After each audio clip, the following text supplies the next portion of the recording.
वज़ीर-ए-आज़म शहबाज शरीफ ने मुत्तहिदा कौमों जनरल असम्बली तक खिताब कबीर आज़े चुनेख बने गए गुरु। Distinguished delegates,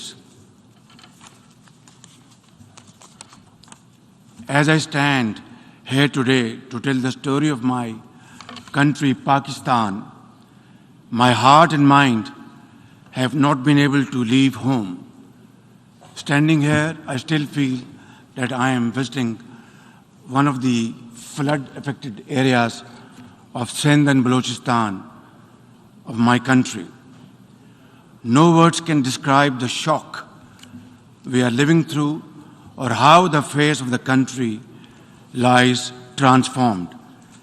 I have come to explain firsthand the scale and magnitude of this climate catastrophe that has pushed 1/3 of my country underwater in a superstorm that no one has seen in one's living memory. For 40 days and 40 nights, a biblical flood poured down on us, smashing centuries of weather records, challenging everything we knew about disaster and how to manage it. Even today, huge swaths of the country are still underwater, submerged in an ocean of human suffering.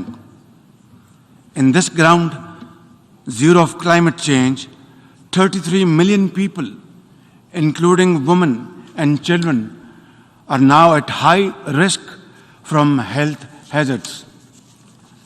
With 650,000 women giving birth in makeshift tarpaulins, more than 1,500 of my people have been gone from this world in this great flood, including over 400 children. Far more are in peril from disease and malnutrition.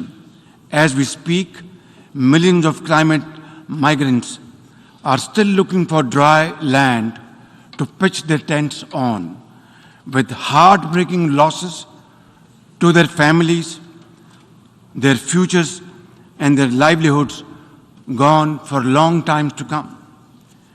Early estimates suggest that more than 13,000 kilometers of metal roads have been damaged, over 370 bridges have been swept away, 1 million homes have been destroyed, and another million damaged. More than 1 million farm animals have been killed. 4 million acres of crops have been washed away, stripping the people of their breadbasket and damage of an unimaginable scale. Mr. President, Pakistan has never seen a more stark and devastating example of the impact of global warming. Life in Pakistan has changed forever. I have visited personally and spent time in every corner of my devastated country. People in Pakistan ask, why? Why has this happened to them? When global warming rips apart whole families and an entire country at this ferocious speed, it is time to ask why, and time to ask not what can be done, but what must be done. The undeniable truth is that this calamity has not been triggered by anything we have done. Our glaciers are melting fast, our forests are burning, and our heat waves have crossed 53 degrees Celsius, making us the hottest place on the planet. And now, Mr. President, now we live through an unprecedented monster monsoon. It is literally a monsoon on steroids, as the UN Secretary General described it most befittingly. It is on steroids. One thing is very clear. What happened in Pakistan will not stay in Pakistan. As the Secretary General so candidly says, hotspots like Pakistan fall in the 10 most climate vulnerable list of countries, but emit less than 1% of the greenhouse gases that are burning our planet. It is therefore entirely reasonable to expect some approximation of justice for this loss and damage, not to mention building back better with resilience and strength. Clearly, the time for talk about action has passed. At this point, I am profoundly grateful that the UN Secretary General Antonio Guterres visited Pakistan, where he spent time with climate refugees, with mothers and children in the tents, and repeatedly assured us of his support and assistance. At this point, I want to thank each and every one of the countries that have sent help to Pakistan and their representatives to Pakistan to stand in solidarity with us in our most trying hour. On behalf of my nation, I once again express my sincerest appreciation to all of them. Excellencies, the impacts on the health and wealth of my country are beyond calculation at this point. So my real worry is about the next stage of this challenge, when the cameras would have gone or left this August Assembly and the story just shifts away to conflicts like the Ukraine. My question is, will we be left alone, high and dry, to cope with a crisis which we did not create, not of our doing? Where from and how to begin with to rehabilitate and reconstruct after the rescue and relief effort, which is still going on for 12 long weeks. For many of the lives we have saved, the future is dimmed by new fragility, lost homes, decimated livelihoods, deluged croplands, permanent food insecurity, and exposure to uncertain futures. Some 11 million people will be pushed further below the poverty line, while others will drift to cramped urban shelters, leaving little room for climate-smart rebuilding.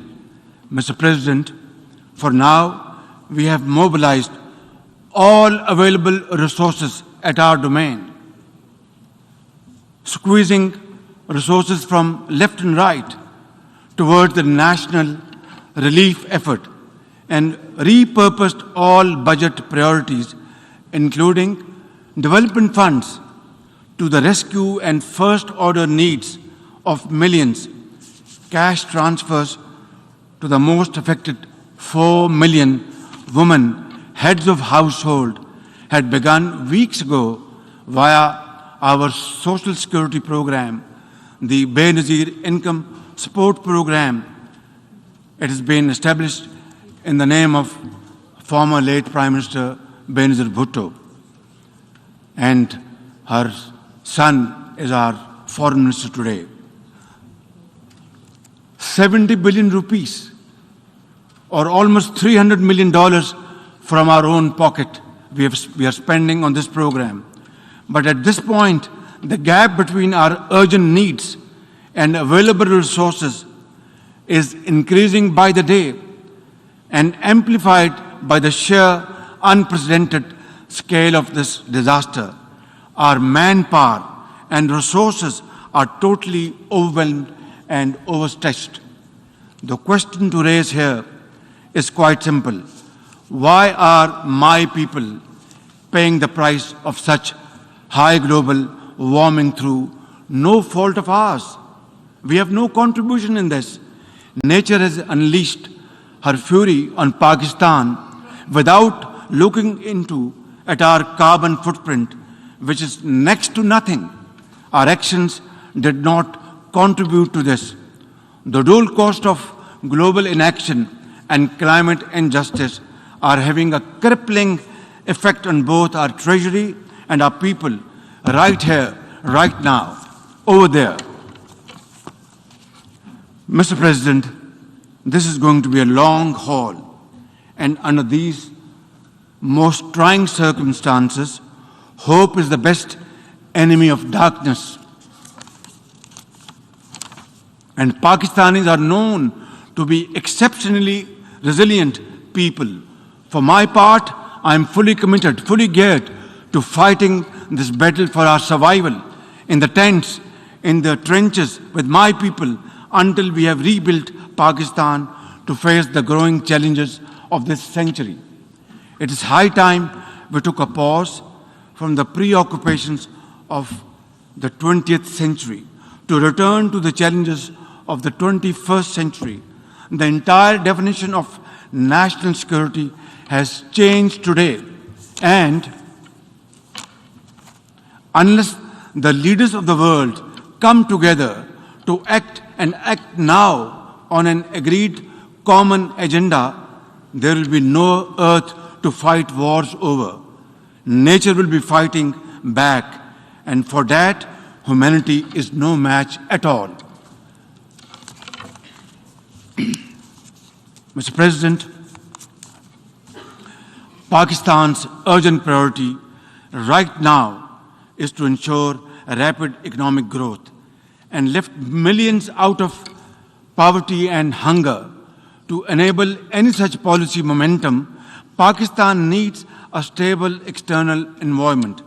We look for peace with all our neighbors, including India. Sustainable peace and stability in South Asia, however, remains contingent upon a just and lasting solution of the Jammu and Kashmir dispute. At the heart of this long-standing dispute lies the denial of the inalienable right of the Kashmiri people to self-determination. India's illegal and unilateral actions of 5th August 2019 to change the internationally recognized disputed status of Jammu and Kashmir and to alter the demographic structure of the occupied territory further undermined the prospects of peace and inflamed regional tensions. India's ruthless campaign of repression against Kashmiris has continued to grow in scale and intensity. In pursuit of this heinous goal, New Delhi has ramped up its military deployments in occupied Jammu and Kashmir to 900,000 troops, thus making it the most militarized zone in the world. The serial brutalization of Kashmiris takes many forms: extrajudicial killings, incarceration, custodial torture and death, indiscriminate use of force, deliberate targeting of Kashmiri youth with pellet guns, and collective punishments imposed on entire communities. In a classic settler colonial project, India is seeking to turn the Muslim-majority Jammu and Kashmir into a Hindu territory through illegal demographic changes. Millions of fake domicile certificates have been issued to non-Kashmiris. Kashmiri land and properties are being seized. Electoral districts have been gerrymandered, and over 2.5 million non-Kashmiri illegal voters fraudulently registered. All this is in blatant violation of Security Council's resolutions and international law, particularly the 4th Geneva Convention. For our part, the Pakistani people have always stood by our Kashmiri brothers and sisters in complete solidarity and will continue to do so, no matter what, until their right to self-determination is fully realized in accordance with the relevant UN Security Council resolutions. I assure the World Forum and this august platform that we in Pakistan remain consistent in our commitment to peace in South Asia. India must take credible steps to create enabling environment for constructive engagement. We are neighbors and we are there forever. The choice is ours, whether we live in peace or keep on fighting with each other. We have had 3 wars from 1947 onwards, and as a consequence, only miseries, poverty, unemployment increase on both sides. It's now up to us to resolve our differences, our problems, our issues, like peaceful neighbors through peaceful negotiations and discussions, and save our scarce resources for promoting education and health and employment to millions of people, young boys and girls on both sides of divide, and not waste our resources in buying more ammunition and trying to promote tension in this area. I think it's high time that India understands this message loud and clear, that both countries are armed to the teeth. War is not an option. It is not an option. It is not an option. Only peaceful dialogue can resolve these issues so that the world become more peaceful in times to come. Mr. President, Afghanistan today presents a unique challenge. 30 million Afghans are left without a functional economy.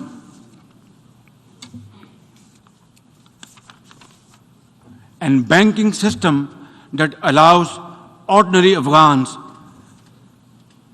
to make a living, to be able to build a better future. Pakistan would also like to see Afghanistan, which is at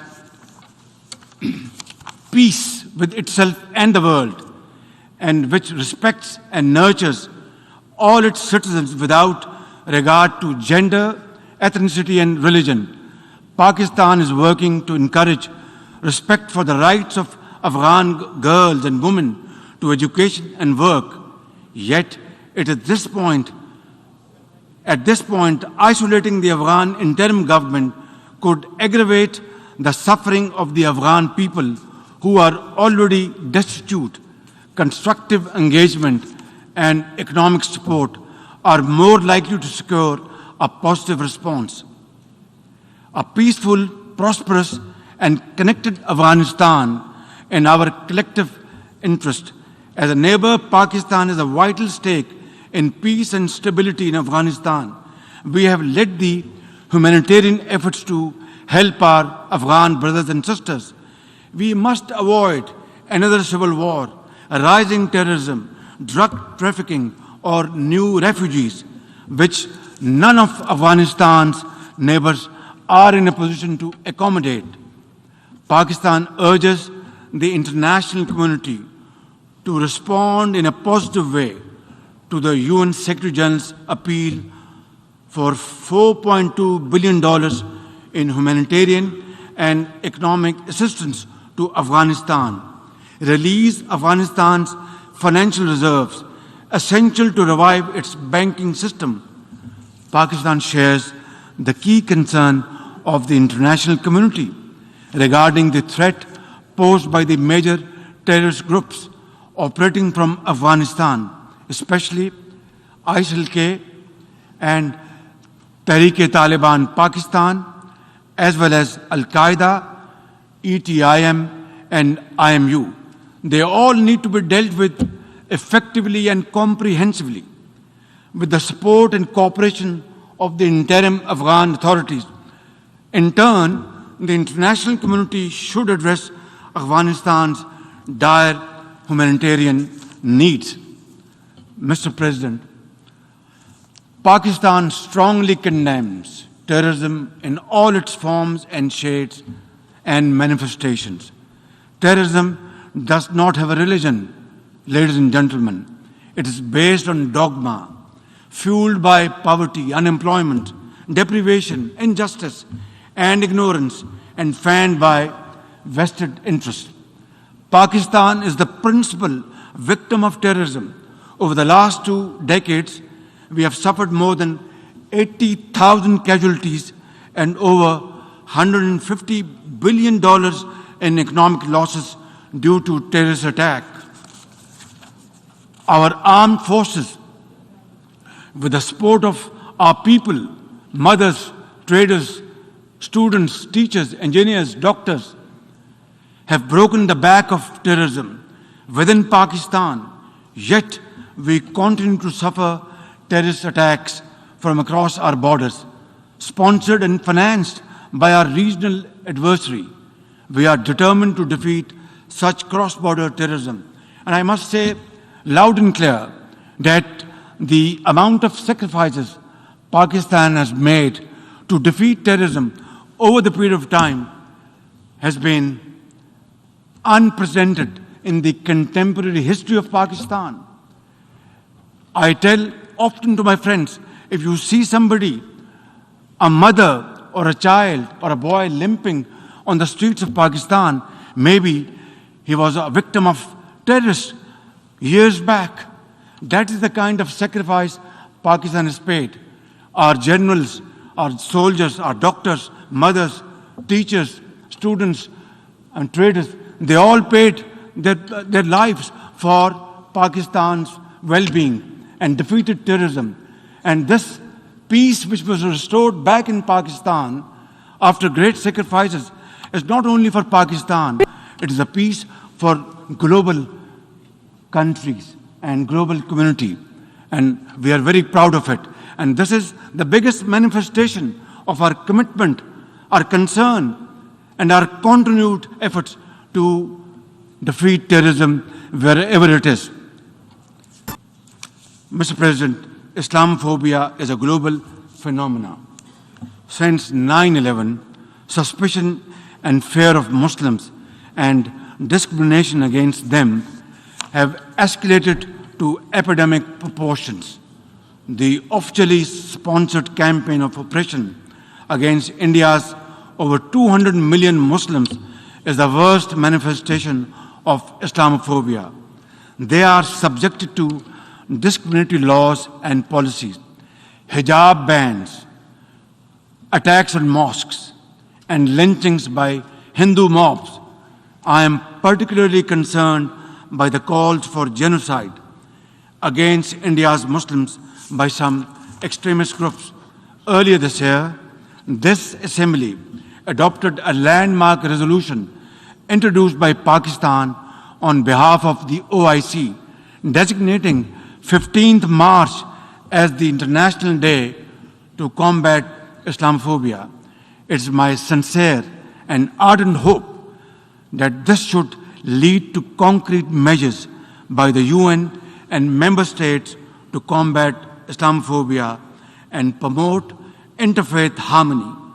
Mr. President, Pakistan is deeply concerned by the numerous conflicts across the Middle East, including in Syria and Yemen.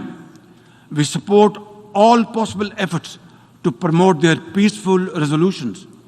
We call on Israel to put an immediate end to the blatant use of force and flagrant violations of human rights of the Palestinian people and the repeated desecration of the holy Al-Aqsa Mosque. The only just, comprehensive, and lasting solution of the Palestinian question is the acceptance of a viable, independent, and contiguous Palestinian state with the pre-1967 borders and Al-Quds Al-Sharif as its capital. Mr. President, the Security Council and the General Assembly must be empowered to play their respective roles under the UN Charter. The Security Council must be expanded by adding 11 new non-permanent members to make it more representative, democratic, transparent, effective, and accountable. Adding new permanent members will paralyze the Council's decision-making, enlarge its representational deficit, and create new centers of privilege in violation of principle of sovereign equality of member states. The nations of the world must step back from the precipice. We must restore peace in Europe, avoid a war in Asia, and resolve festering conflicts across the world. We must revive the vision which created the United Nations, a vision which is often blurred by national interest and hegemonic designs. Pakistan is a partner for peace. But, Mr. President, peace can only be ensured and guaranteed when rights of communities who have been suffering over decades and subjugated over decades get their freedom, earn their freedom, and are respected. In this behalf, before I conclude, Mr. President, I would once again repeat at the cost of repetition that we want to have peace with India, but long-lasting, enduring peace can only be ensured and guaranteed through a just and fair solution of Kashmir, providing rights to the people of Kashmir under UN Charter, according to Security Council resolutions, the right of self-determination, and I will be most forthcoming to sit down then and talk to our Indian counterparts to pave the way forward for future so that our generations do not suffer, so that we spend our resources on mitigating miseries, on building structures to face these floods and outbursts of clouds. We are developing societies. We don't have unlimited resources.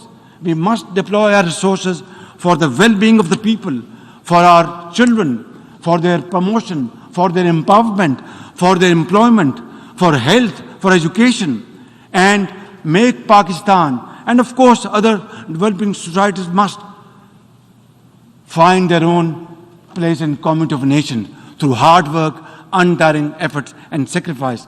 That is the only way forward.